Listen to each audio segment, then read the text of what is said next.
E a pergunta que eu mais estou recebendo nas últimas semanas é, cara, realmente vale a pena operar de quinta-feira?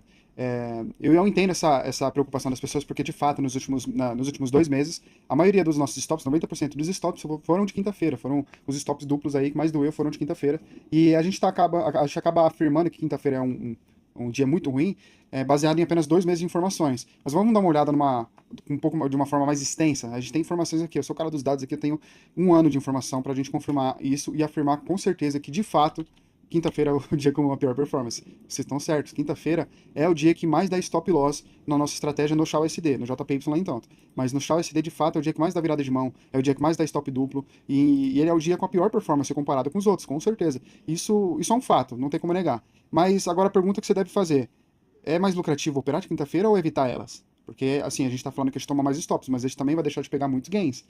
Gains nem que seja de primeira entrada ou virada de mão. Então, eu fiz essa comparação também. Aqui eu tenho a tabela de um simulado operando começando com US$ 10.000 operando em 2025 e arriscando 1% por operação. E aqui a gente já tem o resultado de cara. Aqui nessa coluna aqui a gente tem a performance, a evolução por mês, e vocês podem ver logo aqui no final a evolução total, ou seja, foi 74,25% de evolução operando dessa forma, operando de quinta-feira. Mesmo com muito stop, a gente não fechou nenhum mês negativo. Tivemos meses ruins, sim. A gente teve meses que ficaram basicamente no 0 a 0 aqui, como esse, mas também tivemos meses excelentes, como janeiro, 9%, como julho, 9%, como outubro a dezembro, foi um mês atrás do outro, muito bom. Então, apesar de quinta-feira ser ruim, a gente não fechou nenhum mês negativo operando ele. Agora, evitando quinta-feira, logo no final vocês já conseguem ver aqui que a nossa performance foi 10% pior. A gente teve pior, não, menos melhor, né, digamos assim, porque ainda assim 65% é uma performance incrível. Mas assim, a gente já teve meses um pouquinho piores, negativos, basicamente.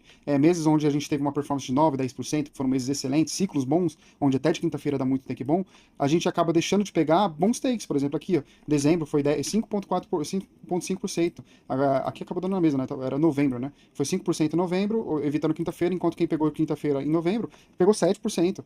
Então acaba que, mesmo que a gente tome mais stop, a gente pode concluir que de fato a gente tome mais stop, a gente também, evitando as quinta-feira, vai deixar de pegar muitos takes bons, vai pegar, na época dos ciclos bons, as quinta-feiras são boas também. Então você deixar de operar ele vai ser menos lucrativo, a gente pode afirmar isso com as informações. No caso de 2025, você teve uma performance, a quem operou de quinta-feira teve 10% a mais de rentabilidade de quem evitou quinta-feira, entendeu? Então no fim é isso, a gente tem que olhar os dados sempre um pouco mais extensos, de forma mais extensa, um pouco mais completas ali, pra gente ter informação e não criar superstições. Vamos falar agora de, pô, se a gente falar de 2 meses atrás, dos últimos 2 meses, de fato, quinta-feira não compensou, porque quinta-feira foi a pior performance mesmo de 2026, mas até agora. E os próximos meses, como será? Você vai operar quinta-feira ou não?